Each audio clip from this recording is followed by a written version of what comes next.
Esteban Santos, abogado y analista político ecuatoriano, experto en relaciones internacionales con énfasis en resolución de conflictos entre países, decano de la Universidad Hemisferios y amigo de este programa. ¿Qué tal, Esteban? ¿Cómo estás? Muchas gracias por esa gentil invitación y esa presentación. Estoy a sus órdenes. Pues bueno, para entender un poco qué pasó este domingo y por qué alguien tenía una expectativa contraria, por qué el presidente creía que podía haber una respuesta distinta a el no en esas preguntas que acabamos de recordar. Bueno, porque una vez más, en mi criterio y de conformidad con lo que está pasando en toda América Latina, creo que las encuestadoras simplemente se tienen que jubilar. Aquí lo decíamos ya como a son de meme, quien te lee el tarot te puede dar una respuesta más acertada. Y no había ninguna sola encuestadora supuestamente seria que vaticinara pues semejante derrota. Y digo semejante derrota porque como tú muy bien lo dijiste, pierden las cuatro preguntas, pero encima pierde con unos márgenes muy, muy altos. Entonces, claro, el presidente no se esperaba semejante derrota electoral y creo que si es que algo puedo celebrar dentro de lo positivo, es que aquí en el Ecuador estas últimas elecciones siempre estuvieron un poco confrontadas, ¿no? El expresidente Correa dijo que se le hizo fraude, dijo es más que hubo una que se utilizó, y esto es, otra vez, no es ciencia ficción, él dijo que se hizo un fraude porque habíamos votado con tinta mágica, indeleble, literalmente, y que mientras se ponía en una papeleta, esto, el momento de doblarla, se pasaba a la otra opción, así de Nimacondo. Entonces, lo que te diría es que celebro que esto se dio en un proceso democrático, que no hubo ya nada de tintas indelebles, de que en la oposición o que el recuento, y simplemente reconocer una derrota y ahora hacerle cara a las preguntas que los ecuatorianos nos estamos haciendo. Bueno, ¿y en qué queda la seguridad, en qué queda la agenda país y cómo va a avanzar usted de cara al futuro? Claro, ahora son cuatro preguntas, eh, no sé si muy distintas o tienen un propósito o un propósito común. ¿Cómo lo ves vos? Y recordemos esas cuatro preguntas. Eh, Bases militares extranjeras, eh, terminar con la financiación estatal de los partidos y reducir asambleístas, además de una nueva constitución o iniciar el proceso de una nueva constitución. Mira, yo creo que habían dos preguntas muy de fondo y dos preguntas de populismo puro y duro. Así. Las preguntas de fondo, la uno y la 4, uno, si es que queríamos la cooperación militar, porque el Ecuador lamentablemente está viviendo episodios de violencia muy complejos, sobre todo en la zona costera, en donde están nuestros puertos y por todo lo que conlleva el problema del narcotráfico. No es un problema solo del Ecuador, es un problema de Latinoamérica, de la humanidad, me atrevo a decir, Mm. pero claro, como el Ecuador es ahora un puerto de embarque muy importante, porque tenemos de vecinos a dos de los principales productores de hoja de coca del planeta, entonces decimos aquí para sorpresa de nadie, esto era solo un tiempo de espera hasta que estas bandas que están luchando por territorio y demás han sembrado mucho caos, insisto, sobre todo en estos pueblos costeros. Pues bien, entonces la primera pregunta era este tema de una cooperación militar y para eso vino la secretaria de Estado al Ecuador, esta señora Kristi Noem, vino el señor Marco Rubio y se armó todo un aparataje con respecto a esa cooperación. La cuarta pregunta era si queríamos reescribir nuestra constitución, una Asamblea Nacional Constituyente, y luego venían, como te digo, dos preguntas de cajón para mí populistas. Si usted está de acuerdo en reducir el número de asambleístas, no sé cómo sea en Costa Rica, en Ecuador la típica que los congresistas, acá les decimos asambleístas, no tienen la mejor de las famas, entonces reducir su número y asimismo que el Estado no tenga que dar dinero para financiar campañas políticas a los partidos. Pues bueno, aquí y otra vez, insisto, en el Ecuador siempre decimos que las consultas populares terminan siendo una consulta de popularidad. Me cae bien el gobernante de turno, le digo sí, me cae mal, le digo no. Y ha pasado un poco de todo. La impronta última que se le dice es queríamos salir de una dictadura, de un autoritarismo que fue la izquierda del socialismo del siglo XXI con Correa y no queremos un autoritarismo con tinte de derechas. Ahora, eh, en principio me parece un poco rara la respuesta, es decir, a ver cómo formula la pregunta, porque la cooperación militar con Estados Unidos en general es bien vista cuando se pone por pretexto toda la inseguridad ciudadana y todo el narcotráfico y toda la situación de violencia relacionado, pero se pregunta si quieren bases militares estadounidenses. Entonces, ¿es una cuestión de cómo se formula la pregunta o definitivamente Ecuador no quiere cooperación militar con Estados Unidos? O de todas las anteriores. ¿Qué quiero decirte con esto?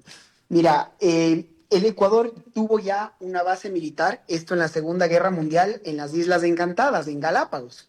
Y creo que hubo un error muy, muy fuerte del presidente de comunicación que dijo que podía haber incluso la apertura de una base en Galápagos. Pues bueno, para los ecuatorianos nuestras Islas Encantadas son la joya de la corona, Claro. entonces eso causó muchísimo, muchísimo eh, restraint, o sea, mucha gente salió en contra por el hecho de que era Galápagos. Después salieron a desmentir, pero ya se había lanzado la piedra. Y en su momento, cuando tuvimos esta base, como te digo, en la Segunda Guerra Mundial, esto no fue para precautelar el ámbito territorial ecuatoriano. Los enemigos era la Alemania nazi y lo que se estaba defendiendo en ese entonces era un posible ataque al Canal de Panamá. Bueno, tuvimos una base en Manta, en el puerto de Manta, que terminó de forma abrupta justamente por el expresidente Correa. Y claro, la pregunta estaba ahí, ¿no? Oiga, necesitamos seguridad, necesitamos cooperación. ¿Quién puede ayudarte?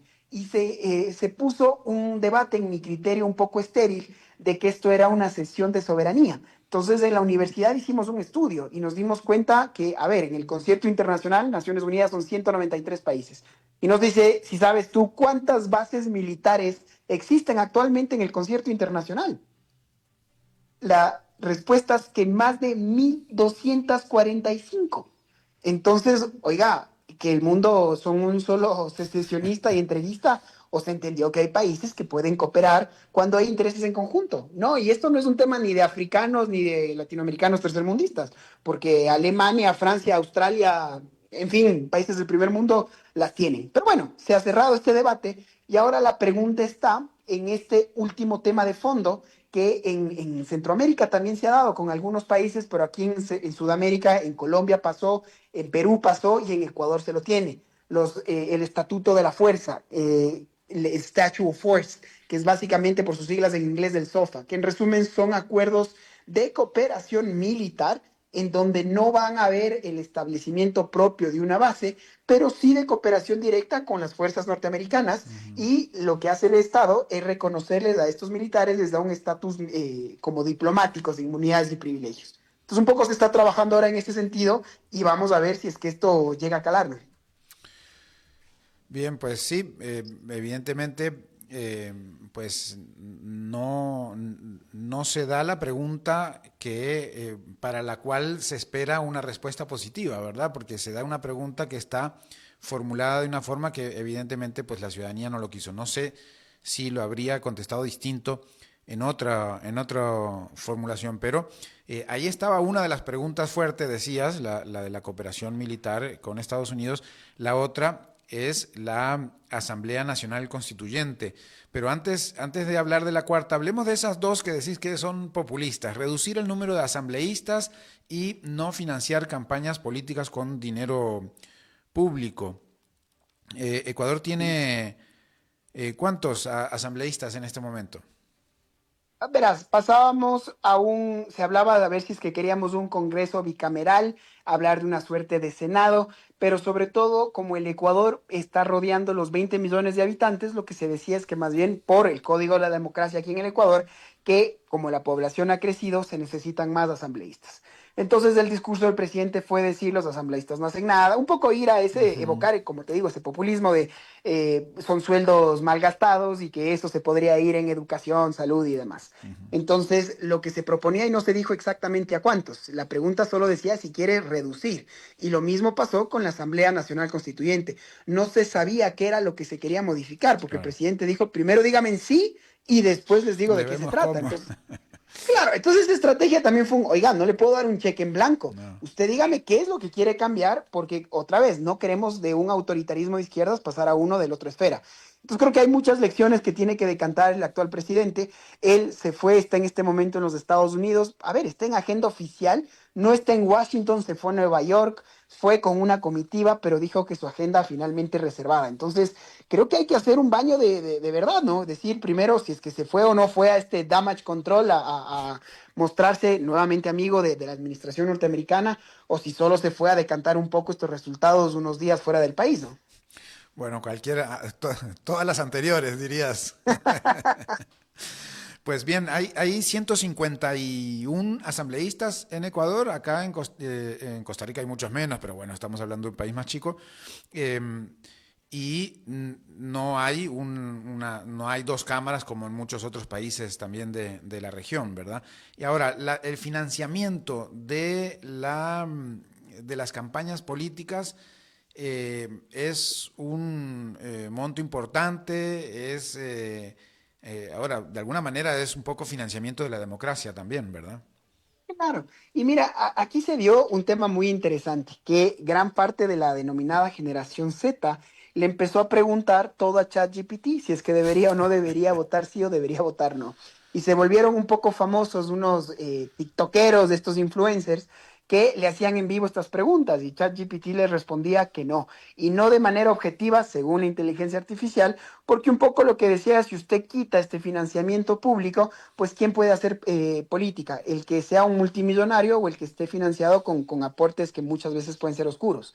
Entonces, que un Claro. ejercicio de democracia finalmente está en tener mejores cuadros, no en restar la posibilidad de que todos puedan hacer democracia y, No me, por lo tanto, política. no me digas que ChatGPT está tomando decisiones por la ciudadanía en este. Increíble, ¿no? Y es increíble, y te digo, en la universidad literalmente hicimos esto como un sondeo, una votación secreta para tener una respuesta seria de los estudiantes y la cantidad de alumnos, de gente joven, que literalmente basó gran parte de su respuesta por lo que le dijo la inteligencia artificial es altísima. Bueno, de alguna manera es un tema que aunque puede ser sencillo de financiar o no financiar campañas políticas, tiene un trasfondo importante porque justamente hace que la democracia tenga ciertas bases de equidad en el acceso a recursos, aunque dependiendo de los mecanismos, esa equidad pues todavía debe construirse. Me imagino que no estará al 100% ya resuelto en el caso ecuatoriano en cuanto a la forma de acceso a partidos políticos y finalmente a la voluntad de la ciudadanía. Mira, yo finalmente creo que el Ecuador tiene un problema muy serio de representatividad. No sé si ese sea un problema en toda la región, pero aquí en el Ecuador hay un problema, en mi criterio, muy serio de falta de nuevos liderazgos. Y creo que un país pequeño como el Ecuador, porque finalmente 20 millones de personas no tienen por qué tener más de 20 partidos. O sea, creo que deberíamos pasar a hacer una democracia más seria que pueda tener dos, tres partidos grandes y claros, donde se existe una línea ideológica, perdón, muy marcada y que se pueda pedir esa rendición de cuentas. El problema es que aquí tenemos muchos partidos de alquiler que no representan a nadie, pero que literalmente se alquilan a mejor postor cuando hay una elección. Y lo único que hacen es contribuir, recibir estos dineros públicos, hacer una campaña, tratar de subsistir para no tener un mínimo de votación y, como te digo, vivir y lucrar básicamente del seno del Estado. Entonces, eso es un poco lo que también había un trasfondo dentro de esta pregunta, pero como te digo, lo del fondo, creo que el Ecuador ha madurado dentro de su democracia, ha dicho en resumen así no. Queremos un cambio, sí, queremos seguridad, sin duda alguna, y queremos fortalecer nuestras instituciones. Ahora, usted, gobernante de turno, tiene la obligación de transparentarlo, ¿no? No ese cheque en blanco, y creo que eso, en resumen, fue este batacazo, porque hay casi 20 puntos encima del no sobre el sí. Bueno, en México había tres grandes candidaturas, siete partidos en total. En Uruguay cinco o seis candidaturas a la presidencia, pero en Perú 45 y ya Sí. en Costa Rica decimos que son muchos y son 20. Sí. Y fíjate que en el Perú tienen 8 presidentes en 10 años, siempre decimos son nuestros primos hermanos, finalmente, ¿no? Yo creo que ya Y 9, ¿no? entonces, sí, y por eso es que hay mucho que decantar, porque el miedo es que tienes nuevas generaciones que ya no les interesa en lo absoluto. Política les suena mala palabra, ser político les suena ladrón, y por lo tanto en el Ecuador el voto es obligatorio. Si no lo fuera, probablemente el índice de ausentismo sería muy, muy alto, y eso le hace mal a una democracia. Por eso la obligación de estar a la altura de la historia y la obligación de tener que transparentar las cuentas, de tener que transparentar una hoja de ruta y sobre todo decirnos eso, cuál va a ser la fórmula de los 3 años que le quedan, en este caso al presidente Novoa, de cómo cómo va a llevar usted las riendas del país. Por lo pronto, el día de hoy se dieron muchos cambios, salieron 5 ministros de Estado, salió la comunicadora, la vocera gubernamental, que en mi criterio hizo un muy, muy mal trabajo, pero bueno, ya esta es una respuesta, ¿no?, a lo que fue este batacazo, como te digo, electoral, y lo que se espera es que el gobernante pues asiente y que un poco con sabiduría esto lo tome con una reflexión de cara a lo que va a ser su gobierno en los próximos años. Bueno, justamente quería un siguiente capítulo de la conversación hablar de eso, del liderazgo de Noboa, porque, como decías al inicio, prácticamente un referéndum se toma, no lo era en estricto sentido, pero se toma como una popularidad del presidente, de quien convoca. Si el presidente pide un sí y la gente está descontenta con el presidente, simplemente vota no, más allá de las preguntas. Podría ser una lectura, aunque haya voto consciente de qué es lo que estaba respondiendo. Pero de alguna manera Noboa es un presidente que llega un poco por un momento complejo de interrupción del mandato de Guillermo Lasso, y no necesariamente con un liderazgo claro, aunque haya ganado el proceso electoral. Mira, tienes razón, y para eso siempre es importante revisar la historia de cómo se dio esto. Daniel Noboa es el hijo del empresario Álvaro Noboa, que fue candidato a la presidencia 5 veces, es el hombre más rico del país. Y desde Maquiavelo te decía, quien tiene el dinero podrá tener el poder, y el poder tiene las armas, y por lo tanto llegarás. El hijo sí lo logró. Y Daniel Noboa, yo creo que en su primer intento lo que quería era darse a conocer. Y por temas de cómo funciona la coyuntura política, se dio este juicio político a Lazo, sale por la puerta de atrás, se da esta muerte cruzada, que era algo muy nuevo en el Ecuador, cuando tanto Asamblea como el Ejecutivo tienen que irse a la casa, y al final creo que hubo un buen debate, donde parecía un Daniel Noboa joven, a diferencia del presidente Lazo, que ya tenía su edad, problemas de salud y demás, y fue la revelación. Ahora, estos cambios tan profundos, muchos no pensaron que venía así.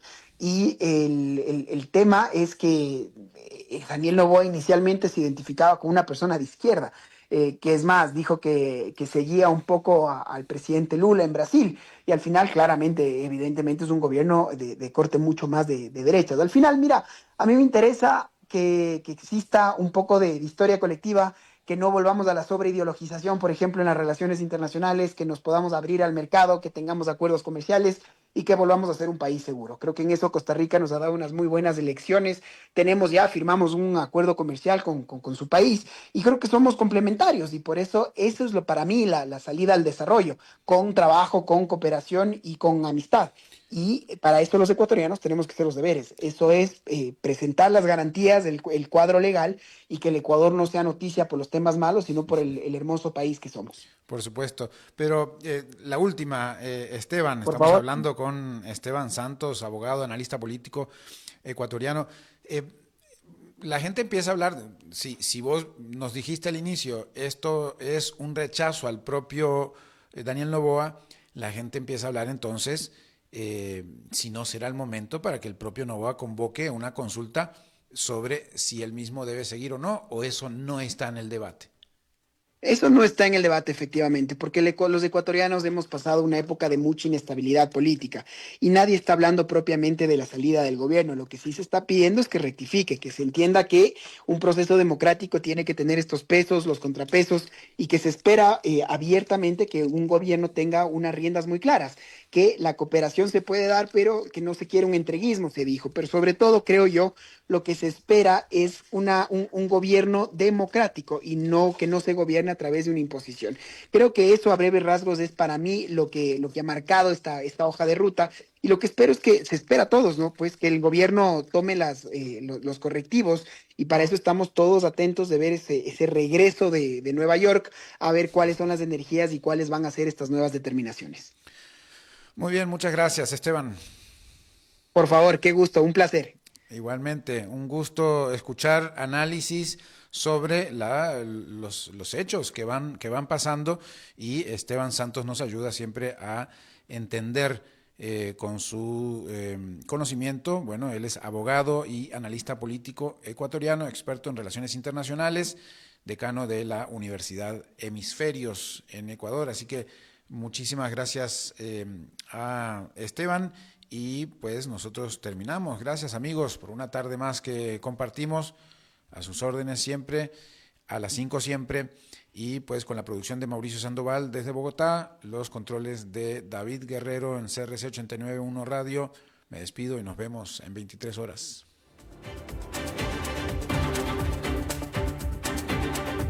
Concluye a las 5 siempre.